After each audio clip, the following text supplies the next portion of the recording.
Ruth. Chapitre 1. À l'époque des juges, il y eut une famine dans le pays.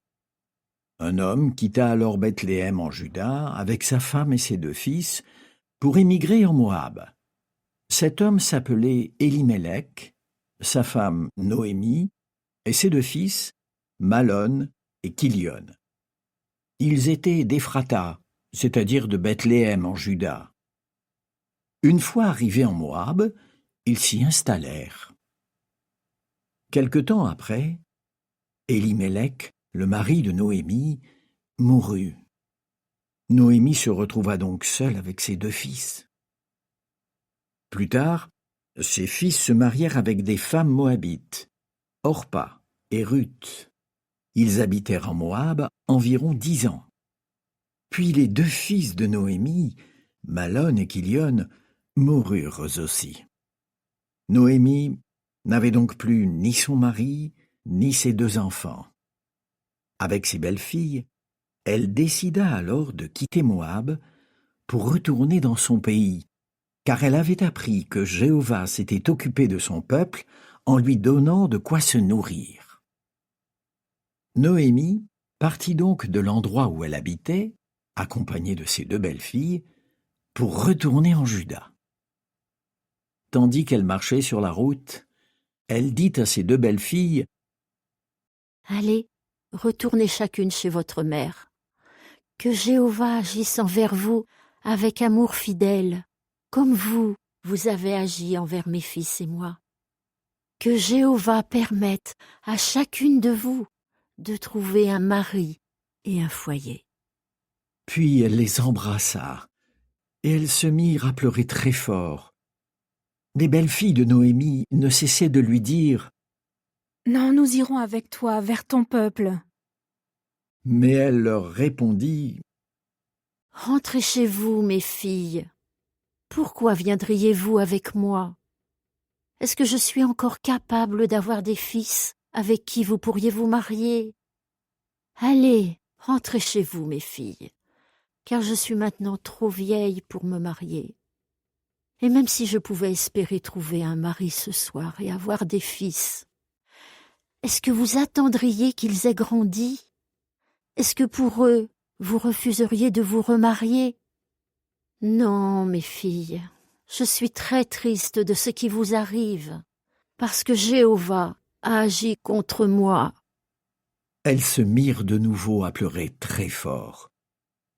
Finalement, Orpa embrassa sa belle-mère et partit. Mais Ruth resta avec elle. Alors Noémie lui dit : « Regarde, ta belle-sœur est retournée vers son peuple et vers ses dieux. Repars avec elle. » Mais Ruth lui répondit : « Ne me force pas à t'abandonner, ne m'empêche pas de t'accompagner, car là où tu iras, j'irai, et là où tu passeras la nuit, je passerai la nuit.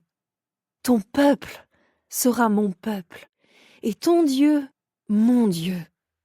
Là où tu mourras, je mourrai, et c'est là que je serai enterré. Que Jéhovah me punisse sévèrement, si autre chose que la mort nous séparait l'une de l'autre. » Quand Noémie vit que Ruth insistait pour l'accompagner, elle n'essaya plus de l'en empêcher. Elles poursuivirent donc leur route jusqu'à Bethléem. Leur arrivée provoqua une grande agitation dans la ville. Les femmes demandaient : « Est-ce que c'est Noémie ? » Mais elle leur disait : « Ne m'appelez pas Noémie, appelez-moi Mara, car le Tout-Puissant m'a rendu la vie très amère. J'étais comblée quand je suis partie, mais Jéhovah m'a fait revenir les mains vides. Pourquoi m'appelez-vous Noémie, alors que Jéhovah lui-même s'est opposé à moi et que le Tout-Puissant a provoqué mon malheur? » C'est ainsi que Noémie revint de Moab avec Ruth, sa belle-fille moabite. Elles arrivèrent à Bethléem au début de la moisson des orges. Chapitre 2. Or, du côté de son mari, Noémie avait un parent très riche. Il s'appelait Boaz et était de la famille d'Élimélec. Un jour, Ruth la Moabite demanda à Noémie « S'il te plaît, laisse-moi aller au champ glaner des épis derrière celui qui sera bon envers moi. » et Noémie lui répondit. Vas-y, ma fille. Elle partit donc et se mit à glaner dans les champs derrière les moissonneurs.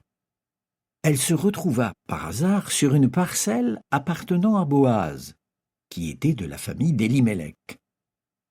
C'est alors que Boaz arriva de Bethléem. Il dit aux moissonneurs, « Que Jéhovah soit avec vous. » et ils lui répondirent.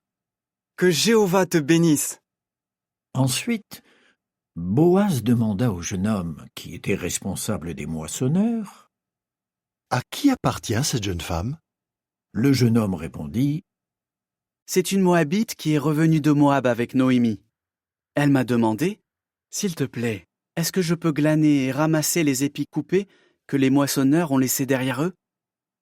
Elle n'a pas arrêté de travailler depuis qu'elle est arrivée ce matin, et elle vient juste de s'asseoir sous l'abri pour se reposer un peu. Boaz dit alors à Ruth. Écoute-moi, ma fille. Ne pars pas glaner dans un autre champ, ne va pas ailleurs, reste près de mes servantes. Regarde bien là où on moissonne dans le champ et va avec elles. J'ai ordonné à mes serviteurs de te laisser tranquille.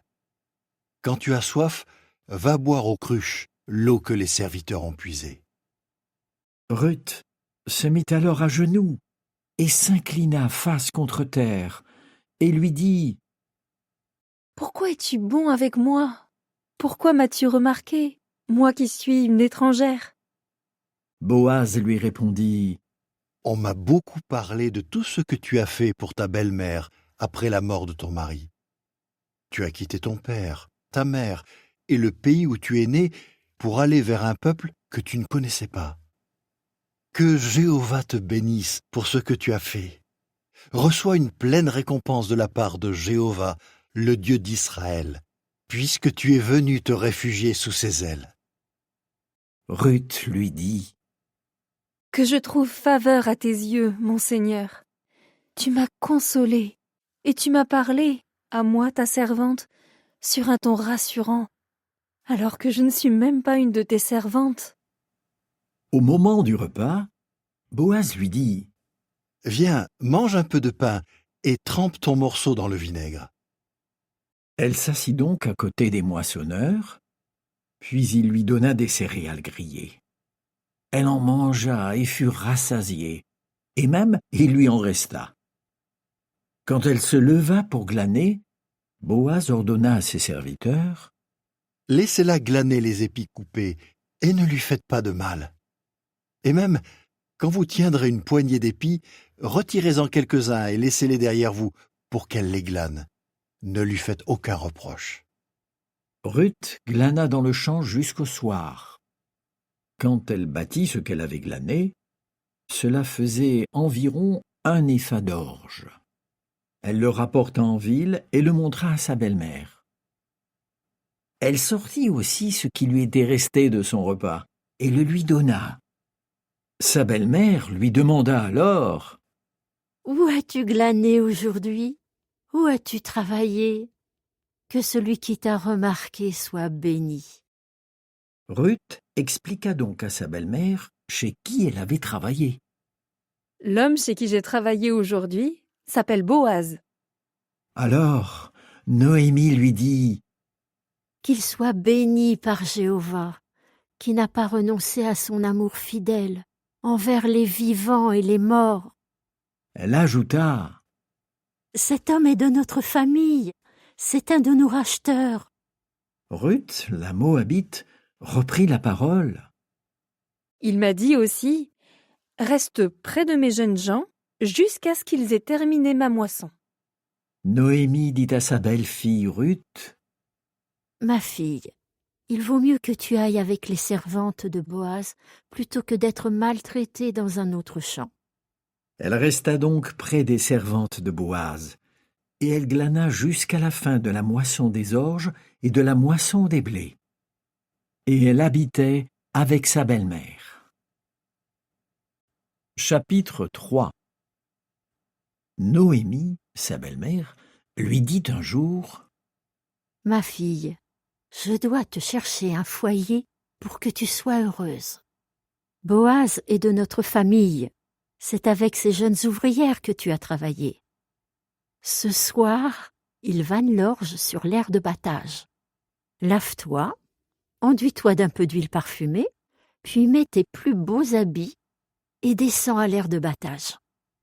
Attends qu'il ait fini de manger et de boire avant de te montrer à lui. Quand il se couchera, repère l'endroit où il s'installe. Puis vas-y, découvre ses pieds et couche-toi. Il te dira ce que tu dois faire. » Ruth lui répondit. Je vais faire tout ce que tu m'as dit. Elle descendit donc à l'aire de battage et suivit toutes les instructions de sa belle-mère. Pendant ce temps, Boaz mangeait et buvait, il était joyeux. Puis il alla se coucher à côté du tas de grains. Alors, elle s'approcha silencieusement, découvrit ses pieds et se coucha. À minuit, Boaz se mit à frissonner. Il se pencha alors en avant et vit une femme couchée à ses pieds. « Qui es-tu » lui demanda-t-il. « Je suis Ruth, ta servante. » répondit-elle. « Protège ta servante, car tu es un racheteur. » Alors il dit: « Que Jéhovah te bénisse, ma fille. Tu as manifesté ton amour fidèle encore plus cette fois-ci que la première fois, en ne courant pas après les jeunes hommes, qu'ils soient pauvres ou riches. Et maintenant, ma fille, n'aie pas peur. Je ferai pour toi tout ce que tu demandes, car tout le monde en ville sait que tu es une excellente femme. Cependant, même s'il est vrai que je suis un racheteur, il y a un autre racheteur, un parent plus proche que moi. Reste ici cette nuit. Si au matin il veut te racheter, c'est bien qu'il te rachète.